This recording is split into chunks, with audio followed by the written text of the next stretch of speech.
প্রবল সংবর্ধনার মধ্যে সকলে পৌঁছলেন গোলগ্রাম।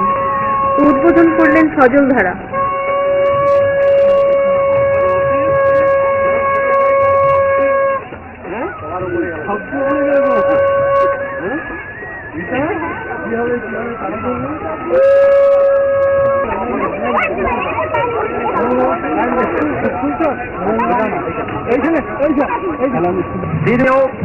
প্রধান অতিথির আসন অলঙ্কৃত করছেন ভারত সরকারের অর্থ উপদেষ্টা অতিরিক্ত সচিব মাননীয় শ্রী ভি সুব্রহ্মণ্যম মহাশয়। বিশিষ্ট অতিথির আসন অলঙ্কৃত করছেন মাননীয় শ্রী উদয় সরকার মহাশয়, সভাধিপতি বর্ধমান জেলা পরিষদ। সম্মানীয় অতিথির আসন অলঙ্কৃত করবেন মাননীয় সুব্রত গুপ্ত মহাশয়, বর্ধমান জেলার সমাহর্তা। সজলধারা প্রকল্প আমাদের জেলায় অনেকগুলো এরকম প্রকল্প নেওয়া হয়েছে। 25টা প্রকল্প প্রাথমিকভাবে নেওয়া হয়েছে, আরো কিছু প্রকল্প আমাদের চিন্তা ভাবনার মধ্যে আছে। কিন্তু আমরা এই প্রকল্প নেওয়ার সময় জেলা পরিষদ থেকে একটা সিদ্ধান্ত নিয়েছিলাম যে সেই সমস্ত গ্রামকেই এই প্রকল্পগুলো প্রাথমিকভাবে দেওয়া হবে যারা তাদের গ্রামকে নির্মল গ্রাম করতে পারবেন, অর্থাৎ প্রতিটি বাড়িতে শৌচাগারের ব্যবস্থা করতে পারবেন, প্রতিটি জলের যে সোর্স পরিষ্কার রাখতে পারবেন, আবর্জনা বা নোংরা যেখানে হবে না, যে গ্রামগুলো নির্মল বলে পরিচিত হবে, যেখানে স্কুলে শিশুদের জন্য শৌচাগারের ব্যবস্থা থাকবে, পানীয় জলের ব্যবস্থা থাকবে, এই রকম যে গ্রামগুলো হবে আমাদের জেলায়, সেই গ্রামগুলোকে আমরা প্রথমে সজলধারার আওতায় আনার জন্য রাজ্য সরকার এবং কেন্দ্রীয় সরকারের কাছে রাখবো। গ্রামের প্রতি ভালোবাসা না থাকলে, নিজের জন্মস্থানের প্রতি ভালোবাসা না থাকলে তাকে উন্নত করা, তার মঙ্গল করা, তাকে এগিয়ে নিয়ে যাওয়ার কাজের প্রেরণা পাওয়া যায় না। এরকম কিছু পাগল মানুষ থাকতেই হয় সবসময় গ্রামে, যে সবার ভালোর কথা ভাববে, তবেই গ্রাম এগিয়ে চলবে। অনেক বছর পরে এখানে আসতে পারতাম, প্রায় অনেক জায়গায় আমি ঘুরেছি। বর্ধমান জেলা আমি গিয়েছিলাম, আমি 1 নম্বর ব্লক, 2 নম্বর ব্লক সব গেছি। আমার চাকরি জমির প্রায় আরম্ভ হলো এই জেলায়। আমি যখন কালনায় মহকুমাটায়, ওটা 30 বছর আগে কথা। আর তারপরে 81 সালে এখানে আবার ফিরে গেছি। যেরকম চাকরি আমরা করি, শুধুই একটা মাইনে পাওয়ার জন্য চাকরি করি না।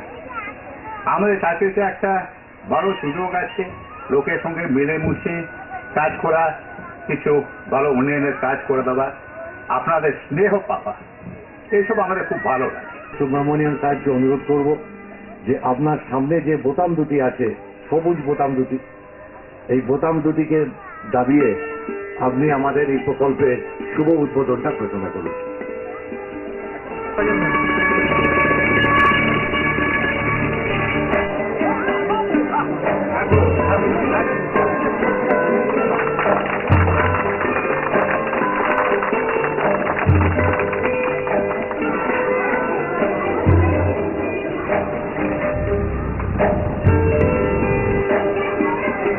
দেখলেন প্রাথমিক বিদ্যালয়ের স্বাস্থ্যবিধান, খোঁজ খবর নিলেন মিড ডে মিল সম্পর্কে।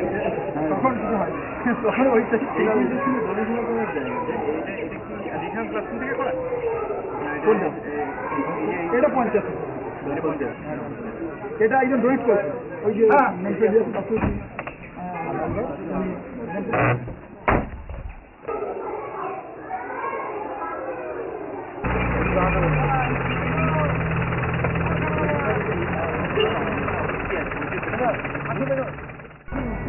জামনা গ্রামে বাড়ি বাড়ি গিয়ে খোঁজ দিলেন কম খরচে শৌচাগার ব্যবহার সম্পর্কে। উৎসাহিত করে আর যেন মিউনিটিক অ্যাসিড একদম না দেয়, ক্ষতি হয়ে যাবে আর ব্লিচিং দেবে না। এই জিনিসকে বলতো পাশে আরেকটা পরীক্ষা করে করো, একটা করলে তো অবশ্যই টানবে, পরীক্ষা করো। এই গন্ডগোল আছে,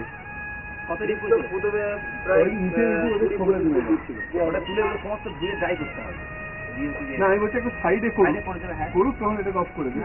ইমিডিয়েট এরকম দুপুরে কেরোসিন ছেড়ে দাও, মোটর কেরোসিন দিয়ে হয় না, এটা চলতে হবে। এই শক্তিটাও কিন্তু জলটা যাচ্ছে না নিচে। আমার মনে হচ্ছে শক্তিটা কিভাবে করেছে দেখা দাও, সেইভাবে করেছে কিনা আমার ধারণা হচ্ছে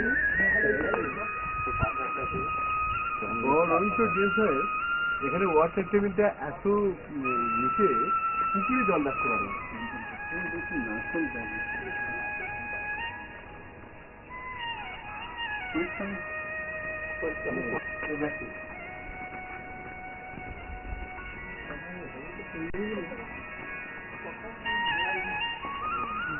কত টাকা করে জমাচ্ছেন প্রতি মাসে? 20 টাকা করে দিচ্ছে মাসে 20 টাকা করে আপনারা 20 টাকা করে দিচ্ছেন। এক সুন্দর অনুভূতি রেখে তারা ফিরে গেলেন নিজের নিজের জায়গায়। উৎসাহিত হলো বর্ধমানের মানুষ। সর্বস্বাস্থ্য, সর্বশিক্ষা, স্বনির্ভরতার সফল রূপায়ণের মধ্য দিয়ে নির্মল পরিচ্ছন্ন বর্ধমান গড়ে তোলার লক্ষ্যে অনুপ্রাণিত হলো সকলে।